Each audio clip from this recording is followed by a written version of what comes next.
from the heart of where innovation, money, and power collide. In Silicon Valley and beyond, this is Bloomberg Technology with Emily Chang.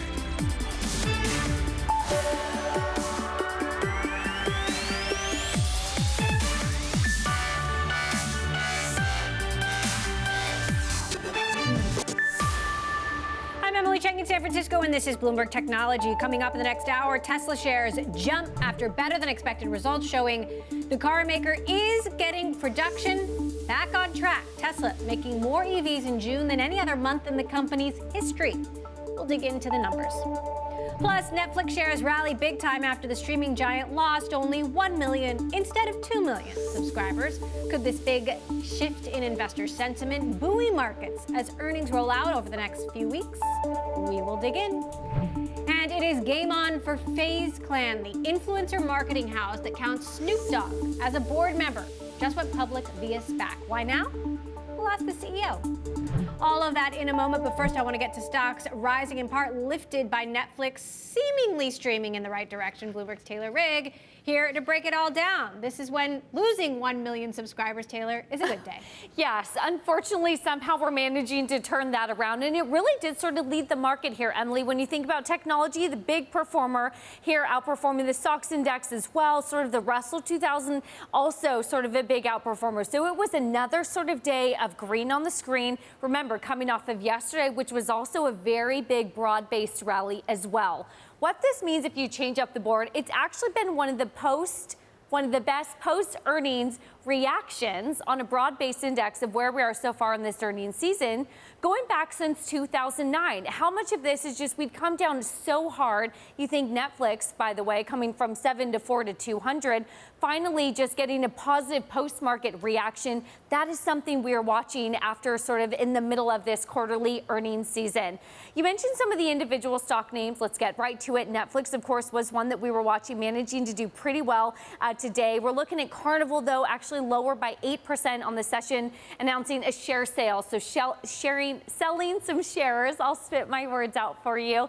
And that's pushing the shares lower after market by about 8%. Las Vegas Sands to the upside. Macau announced sort of a reopening for their casino July 23rd. And then, of course, Tesla, which was a big one. And Emily, I know that you're all over this story, was much higher earlier, but now coming off those gains just a little bit. You're only up about 0.5%, but the numbers, Emily, actually looked pretty good.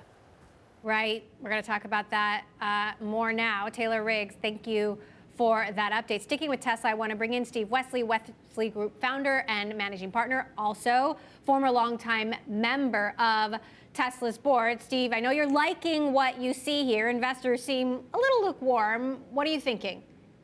Well, look, it's great news for Tesla and Tesla investors. Everybody thought it's going to be a soft quarter. We knew there were supply chain issues combined with COVID closing the China facility for 22 days. And we saw 254,000 units delivered, 50,000 increase year over year. That's 40% growth. But the big surprise was revenue and profitability. They hit $16.93 billion. That's 40% year over year growth. But the biggest news is largest car deliveries in history in June, which says they're really ramping up to the back end of the year. I think they're on track to deliver 340,000 units in Q3. I think they're going to hit 500,000 in Q4. If they do that, it'll be closer to 50 to 60% growth. Keep in mind, analysts were predicting profitability of about $1.81. They hit $2.27. So they're on track for record deliveries, record profits. Simply put, Tesla's got manufacturing capability and supply chain relationships no one else has. Someday they may not be king of the hill, but for the next year or two, they're looking awful strong. Now, they didn't change their production forecast. They've made 564,000 vehicles so far this year. They say they'll make 1.5 million. Can they really make twice as many vehicles as they made in the first half of the year and the second half of the year? Without a doubt, and here's why. Most of the other car companies, General Motors, Ford, they have one electric plant that's going online, maybe another one in 2 or 3 years. Tesla now has 4 plants up and running in California, Austin, Shanghai, and Berlin, and all 4 are running. Austin and Berlin are going to be pumping into big numbers by the tail end of the year. But that's only part of the story. The other key part that investors should understand is the biggest component in electric cars is the battery. Tesla was the first to bring battery production in-house.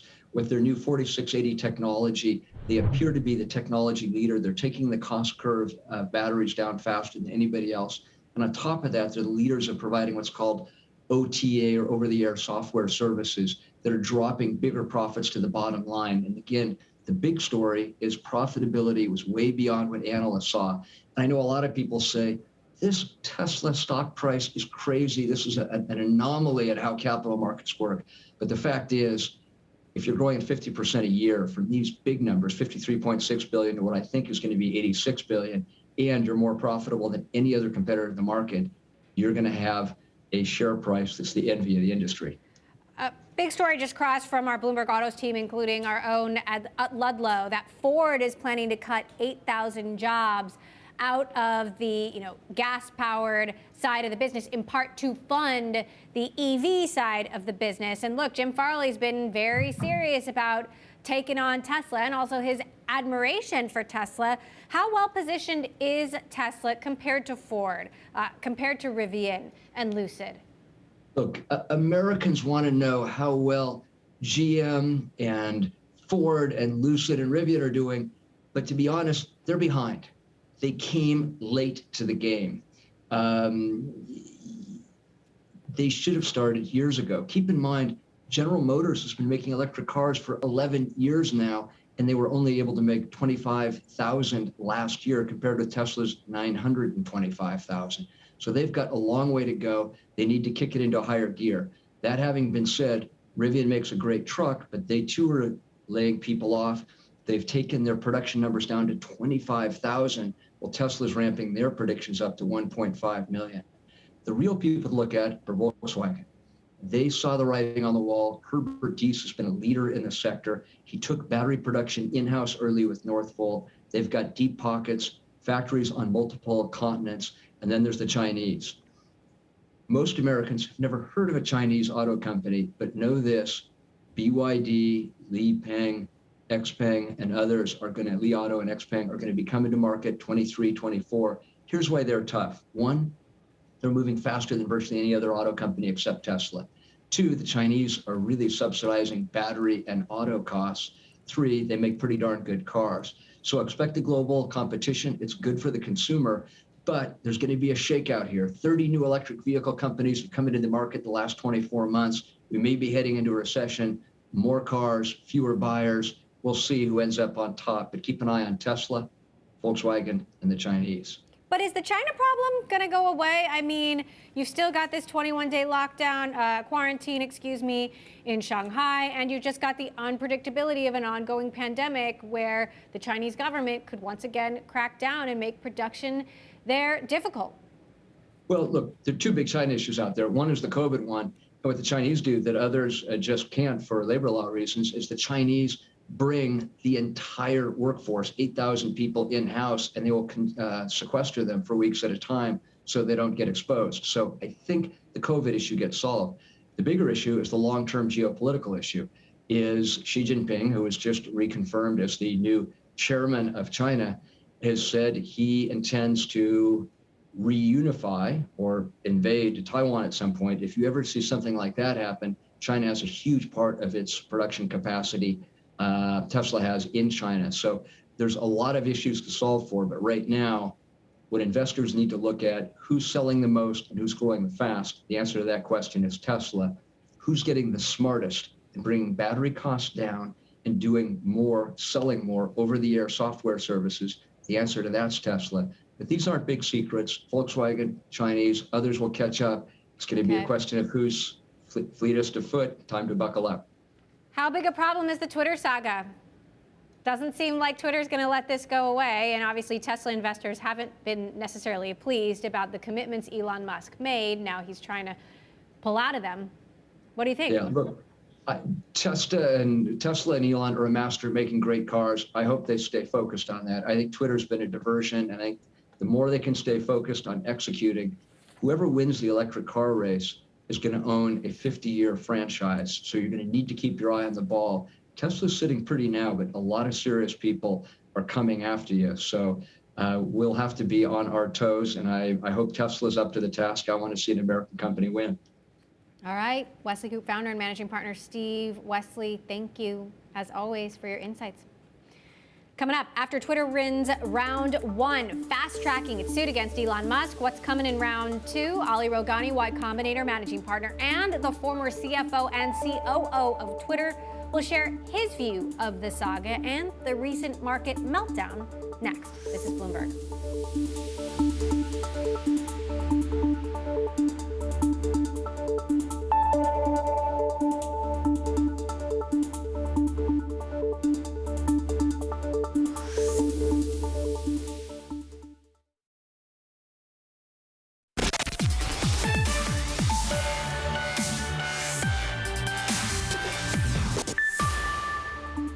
Fast forward to October, that's when Twitter and Elon Musk will officially face off in Delaware court. Will Twitter succeed in forcing Musk to do the deal? And if so, is that actually good for Twitter? For more insight into all of this, I want to bring in Ali Rogani, Y Combinator managing partner and former Twitter CFO and COO. So Ali, what's your take? Twitter won round one. That means they've potentially got the upper hand in round two. Is that good for the company? Well, I think it's good for Twitter shareholders, especially seeing the sell-off in technology stocks over the past couple of months.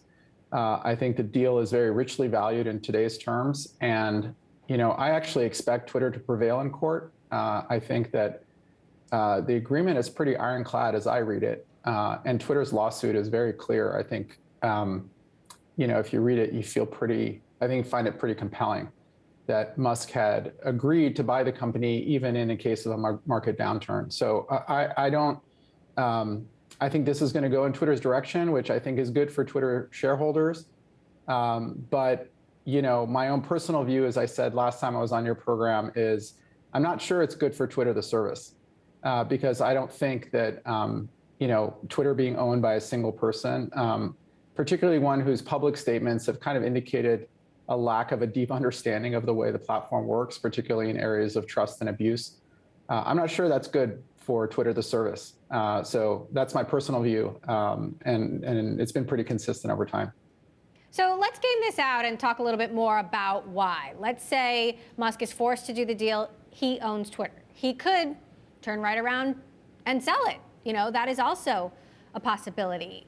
If he is forced to do this deal, then what do you think happens? It's very awkward to force someone to buy something that they are saying they don't want. And I don't know how he reacts. I mean, I think one thing that Elon has proven is that he's quite unpredictable and quite,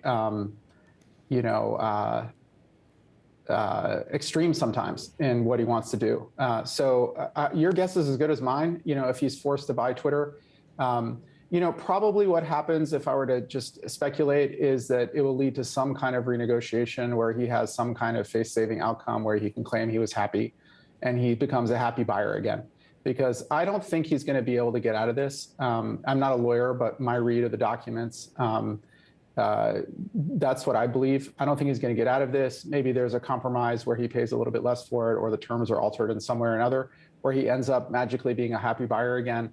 And we'll see what he does. I would be surprised, and I think it would be a terrible outcome for probably everyone involved if he buys it and then turns around and looks for a new buyer. I think probably he would take a bath on a transaction like that. But in any case, look, my view of Twitter is it's too important a company to be like a little hot potato that's jumping from one person's hands to another, or going private and going public, et cetera. If he buys it, I hope he has serious enough about really making the platform better and helping it to reach its true potential. I think that's everyone's hope. And I still, have my fingers crossed that somehow happens. So part of the reason this is a, quote unquote, good deal for Twitter shareholders is because the market has plummeted. Obviously, putting on your Y Combinator hat, and, obviously, you've been the CFO of big public companies. How bad is this for Silicon Valley? How lasting is this downturn? And what does it look like as an inflection point when we look back a decade from now?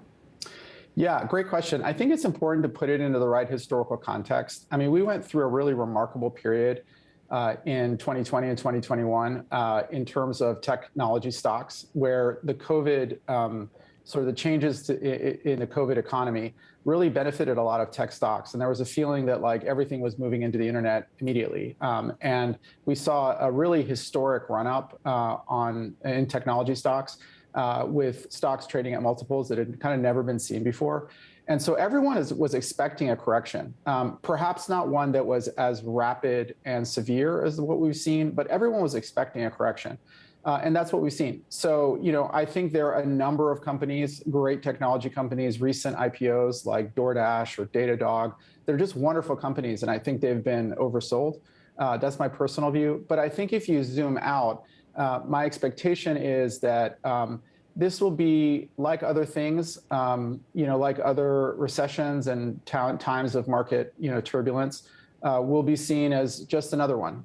Perhaps one where the slope downward is a little sharper, but nothing that fundamentally alters the view that technology is changing our society and that technology companies that are driving that change will be valuable, and that there are more of them to come. In our portfolio, companies like Stripe and Brex, those are some of the public stocks that are Y Combinator companies. But the Stripes, the Brexes, the Fairs, Gusto, et cetera, there are a lot more amazing companies that have great businesses that will continue to be disruptive and will continue to be really amazing assets for investors to own. Well, it's interesting you mentioned Stripe because obviously they've been in the news for sort of an internal revaluation. Paul Graham, the co-founder of Y Combinator, has this essay called Default Dead, Default Alive. Who do you think survives? Who do you think dies in this downturn? And how is that informing your investment decisions now? So this may surprise you, but almost every company, private company that has a reputation, that people on your program will have probably heard of, I think they all survive. And the reason is the markets have been so frothy over the past few years that almost every promising technology company in the mid to late stages is extremely well capitalized. I mean, these are companies that have raised hundreds of millions of dollars. And yeah, there have been some downsizing and some adjustments. But in most cases, those were done not because the companies were under duress, but because they said, hey, this is an opportunity for us to right-size the business a little bit. Given the economic climate, everyone will understand and lengthen our runway. So I don't expect for mid to late stage private companies for there to be a bloodbath at all. I expect modest belt tightening, but almost all these companies are going to just continue to invest in growth. Interesting. That's a more optimistic view than we've heard. Ali Rogani, managing partner at Y Combinator, also the former CFO and COO of Twitter. Great to have your thoughts here on the show. Thank you. Thank you. Great to be with you. All right. Meantime, speaking of, ByteDance, the parent company of TikTok, has dropped significantly in terms of its valuation. The company now well below the $300 billion mark, down at least 25% from last year. The plunge in its valuation underscoring worsening sentiment around China's tech giants. ByteDance has been forced to curtail some of its riskier expansion projects under Beijing's intensified scrutiny. Coming up, Apple making the case that it's going to be a leader in health tech, even if it's not already. Could this drive the next era of profits for the iPhone maker? We'll have details on that next.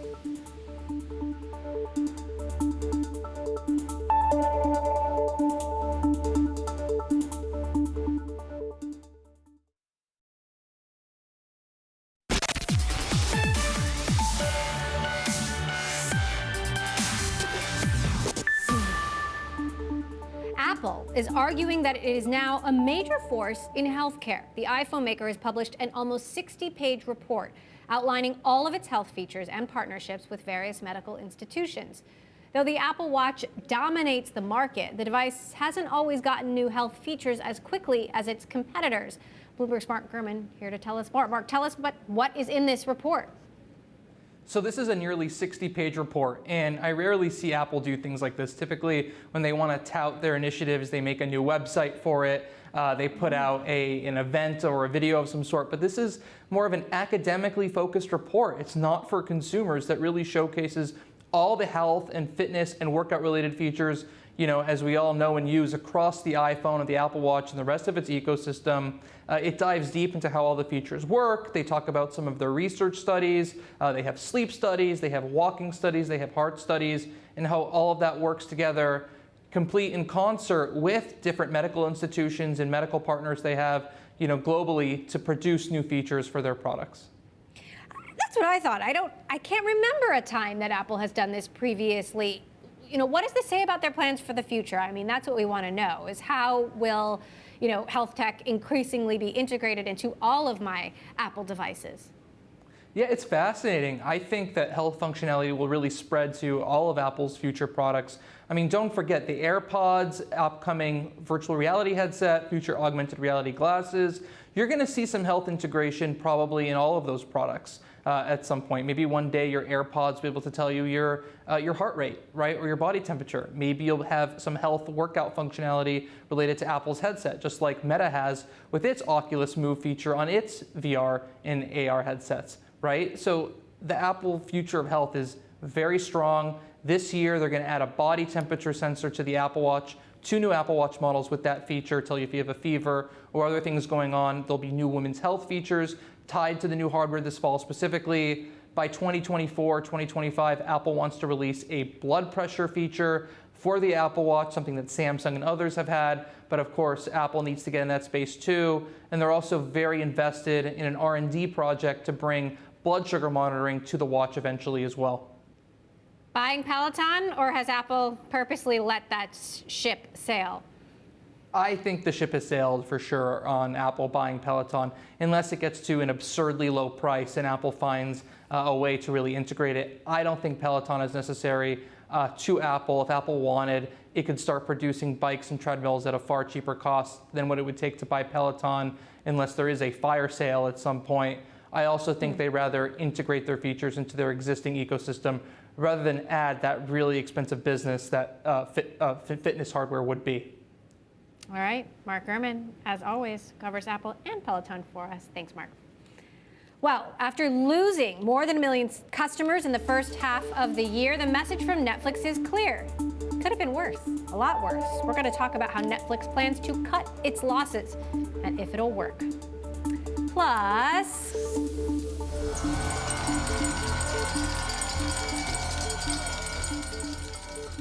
the esports company FaZe Clan makes its NASDAQ debut. CEO Lee Trink will join us next to talk about Gen Z, Web3, Snoop Dogg, and more. This is Bloomberg.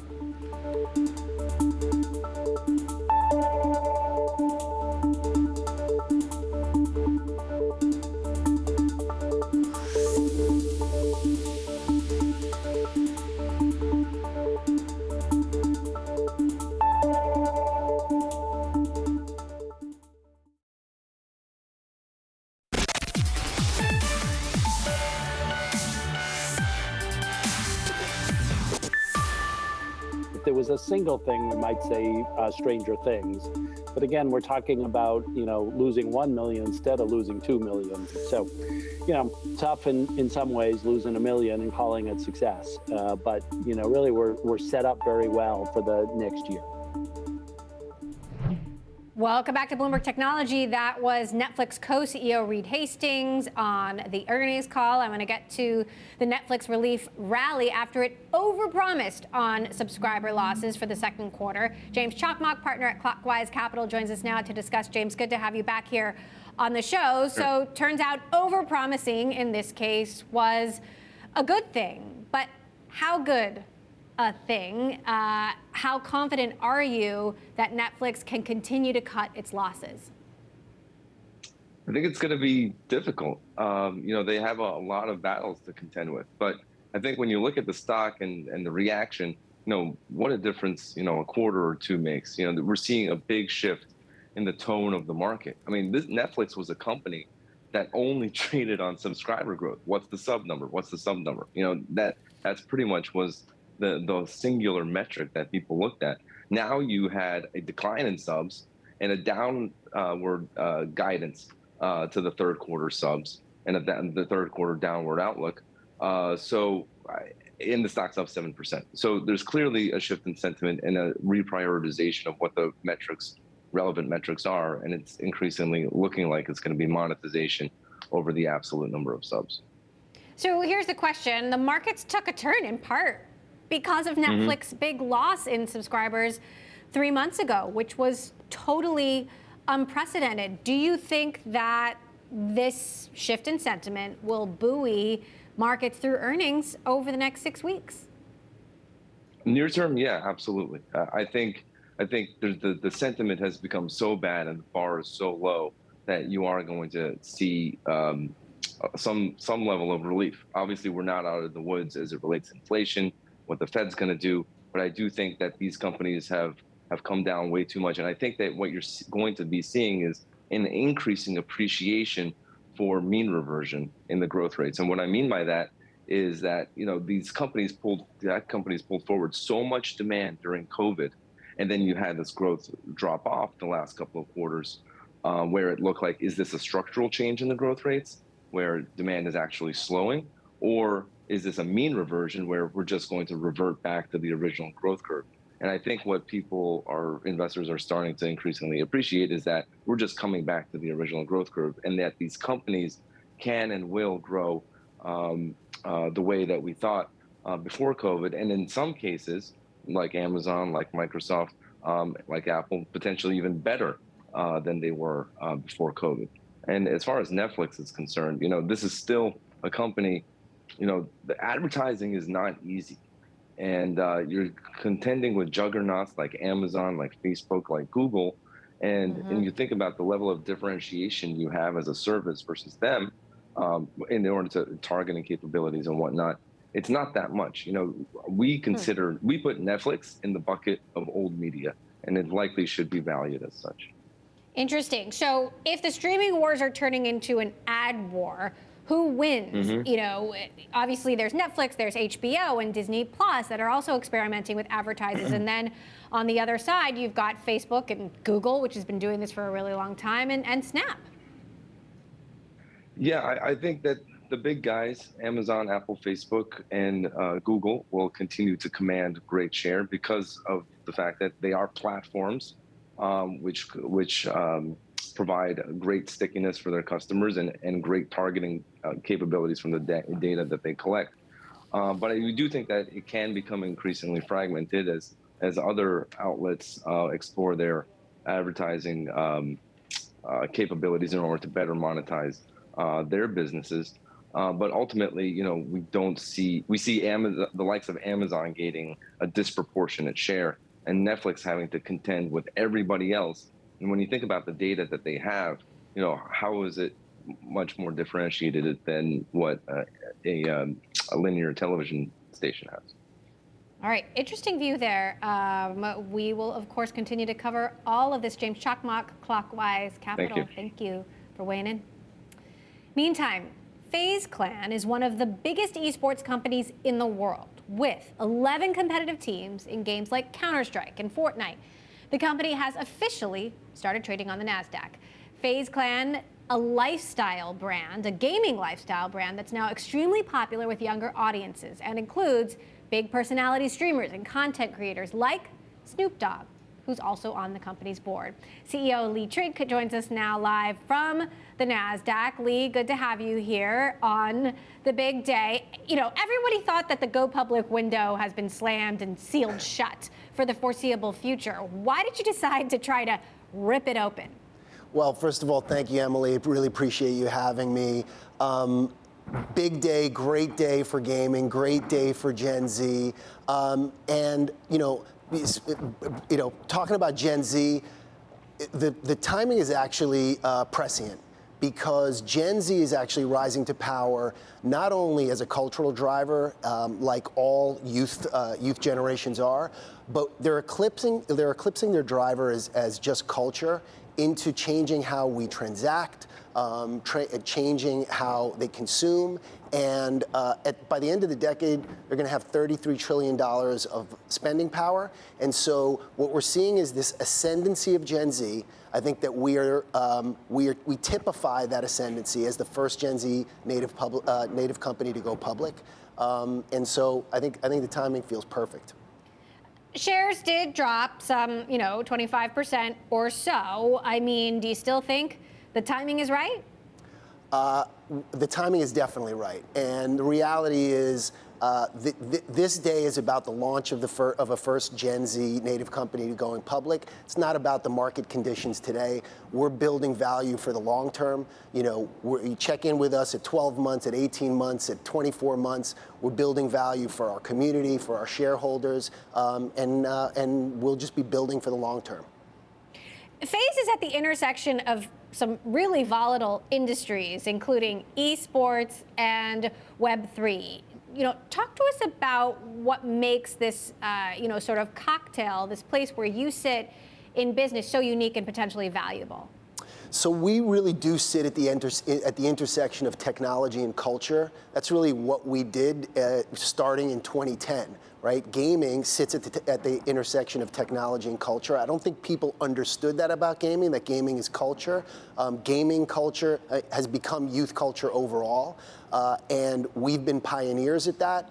And our plan is to continue to pioneer. And a great example of that is Web3, which also happens to be led and driven by culture at the moment. And so we've been positioning ourselves amongst all of the blue chip companies and brands within Web3. And we see our opportunity to bring the massive gaming community, which is not yet in Web3. We see the opportunity for us to build that bridge and usher in that massive gaming audience, not only our 500 million plus follower network, but the gaming community at large, into what will be really a colossal part of our future that frankly will disrupt not only what you've seen so far in things like art, but Web3 is going to impact commerce overall. So we're positioned ourselves to bring our generation into that, and we see that as an amazing opportunity for us. What don't investors understand yet about how Gen Z is really going to change things and how to capitalize on these trends? So I think what we've seen so far is the way they consume content, right? They've moved away from the traditional spaces of content, heavy on YouTube, heavy on internet, heavy on Twitch, and that's really the beginning of the change. That's not the totality of the change. Gen Z just demands something different from the brands that they support. Gen Z wants to be treated as a community, not a customer. At this point, I hesitate to always use the word customer because it almost feels pejorative from the Gen Z lens. And I think that the majority of traditional companies don't really understand it. They don't understand that sea change. They don't understand that Gen Z is rising to power in a different way. You know, again, by the end of the decade, to have 33 trillion in buying power. Another sign of this is that in this election is, you know, we're seeing the first Gen Z candidates for Congress, and so there's a massive sea change coming. I think a lot of companies are not quite prepared for the amount of change that's required to treat their customers as their community. And you know, we speak the Gen Z language natively. We've been leading Gen Z on the culture side, and we're continuing to lead them on the commercial side as well. All right, Lee Trink, FaZe Clan CEO. We will continue to watch y'all. Thanks for having me. Take off. Thank you. Meantime, Tesla earnings call still underway. Musk stating that the company has the potential for record-breaking output in the second half of this year. Again, it would have to be record-breaking if they're going to make their own targets. Plus, he says the Tesla Cybertruck is on track to debut next year, 2023. We're going to continue to listen in and bring you the headlines as we have them. Coming up, Sam Bankman-Fried's growing empire. We're going to talk about the crypto billionaire's spending spree and his intentions behind it, all in the middle of a very cold crypto winter. That is next. This is Bloomberg. At the very least, I want to be doing something net positive, like with the making money part. I want to be a good actor there.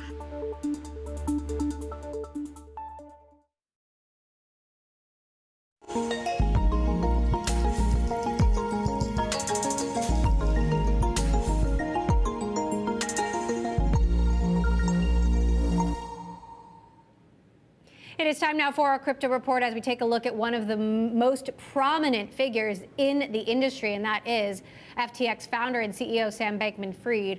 Over the span of 2 weeks in June, the crypto billionaire bought two companies, propped up the crypto platform BlockFi, and tried to save another, Voyager Digital, with a large loan. In all, he committed about $1 billion, all in the midst of a crypto rout that has wiped $2 trillion in market value out in just 8 months. Let's bring in Hannah Miller now for more on today's big take. Hannah, thank you. It is just fascinating to see, just how ambitious and seemingly successful SBF has seemed to be.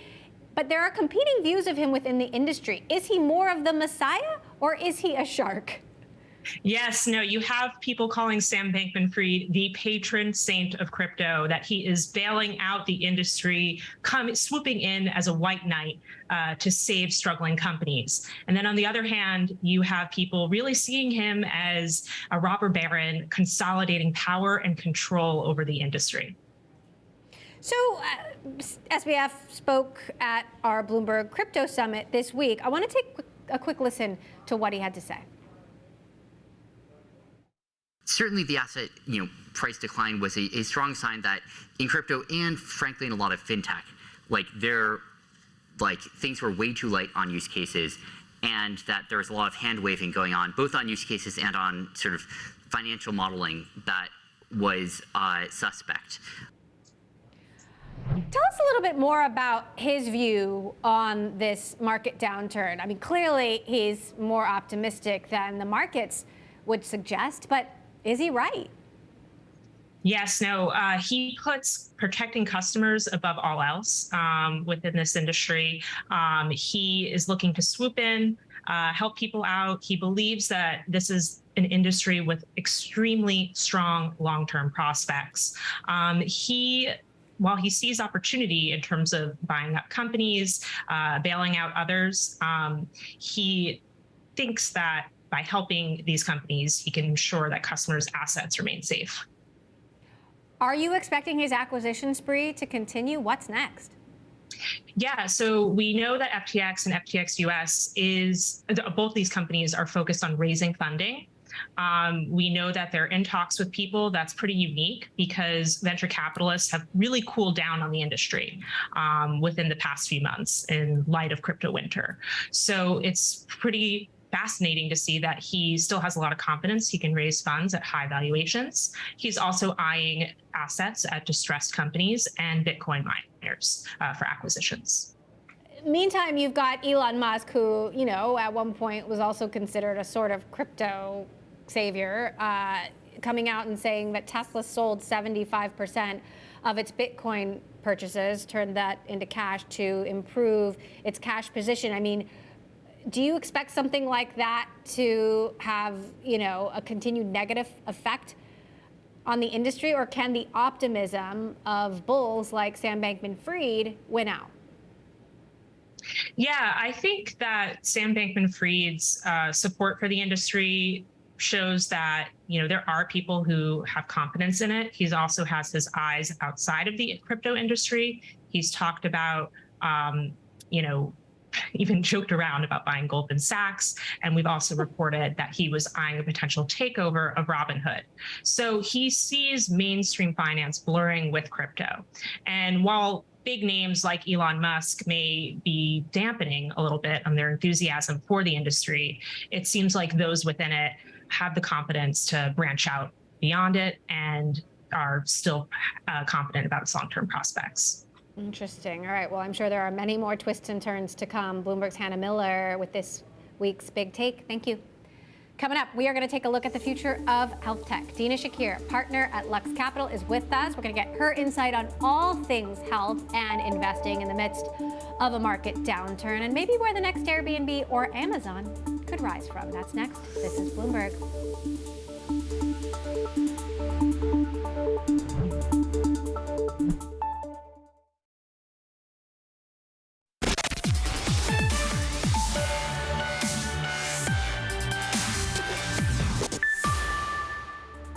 The pandemic has, of course, changed how we look at healthcare, and the digital health landscape was a booming industry through COVID-19. But where are we now? Let's take a look at the future of health tech with Dina Shakir, a partner at Lux Capital. Obviously, there's been a lot of optimism about the future of healthcare technology, in part accelerated by the pandemic. But we've also seen some of these companies like Cerebral, a string of other companies that have had layoffs, coupled with this downturn. How optimistic or how bright is the future really? Bottom line is, I'm still incredibly bullish, as are we at Lux. Healthcare is fundamentally recession-proof.